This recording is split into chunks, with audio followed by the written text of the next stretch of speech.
Hola profesor y compañeros, soy Romina Malvenda y hoy voy a hablarles sobre Giovanni Venturi. Giovanni Battista Venturi. Giovanni Venturi fue un físico italiano quien nació en Viviano, Italia, en 1746. Fue alumno de Lázaro Spallanzani, quien fue un científico y sacerdote quien demostró en el 1769 que no existe la teoría de la generación espontánea, abriendo de alguna forma el camino a Luis Pasteur, quien iba a trabajar con ello posteriormente. Luego, en paralelo con el aprendizaje de la ciencia, Giovanni Venturi también emprendió estudios teológicos y fue nombrado sacerdote en 1769. En 1774 se convirtió en profesor de geometría y filosofía en la Universidad de Módena. Luego, 2 años más tarde, es nombrado profesor de física también. Luego, también ocupó cargos de matemático, ingeniero de Estado y auditor para el Duque de Módena. Como ingeniero de Estado fue responsable de múltiples tareas, como construcción de puentes, rectificación de cursos de agua, drenajes de tierra, entre otras.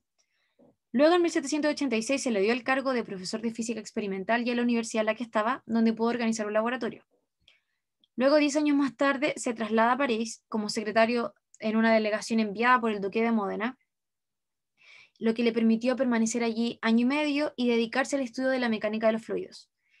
Es allí donde, razonando sobre las conclusiones alcanzadas por Bernoulli y con la ecuación que conocemos del mismo nombre, Venturi describió un fenómeno que afectaba el movimiento de un fluido en condiciones particulares. Tenemos que, imaginando un fluido que fluye en un conducto, como por ejemplo aquí, y que en un cierto punto este se estrecha, la velocidad de flujo del conducto debe necesariamente permanecer invariada para respetar en el segundo tramo el principio de la conservación de la masa. Lo que hizo Venturi fue que observó que en las proximidades del estrechamiento la velocidad de fluido aumentaba y por consiguiente también su energía cinética, y que la presión disminuía por la ley de la conservación de la energía. Entonces, en pocas palabras, lo que observó fue que la presión de una corriente de líquido aumenta con la velocidad decreciente y viceversa cuando se amplía la sección del conducto.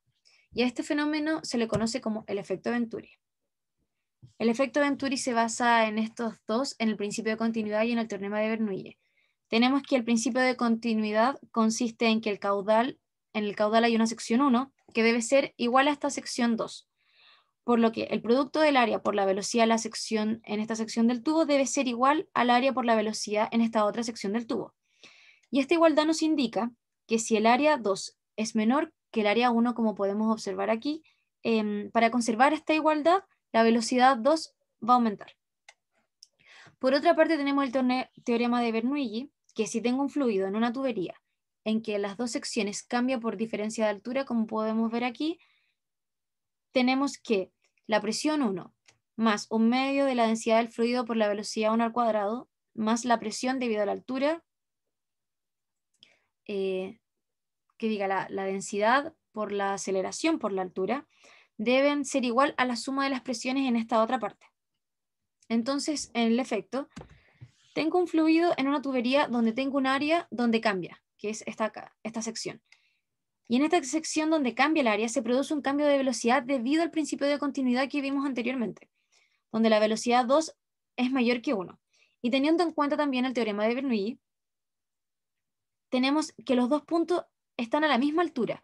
Por lo tanto, en la ecuación de Bernoulli se van a simplificar estos términos en los que está contemplada la altura. Tenemos que si queremos conservar la igualdad en estas dos secciones, al aumentar la velocidad 2, la presión 2 debe disminuir por tanto. Por lo tanto, P2 es menor que la presión 1. Y ese es el efecto Venturi, en la sección del tubo más estrecha. Podemos observar que si ponemos estos dos tubos, el fluido va a llegar a cierta altura donde se va a nivelar con la presión atmosférica. Y como la presión 2 es menor, la presión atmosférica lo va a empujar más y vamos a tener esa diferencia de altura. Por lo tanto, el efecto Venturi nos indica que si tenemos un estrechamiento, el fluido viaja a mayor velocidad, por tanto tiene una menor presión que en la región 1.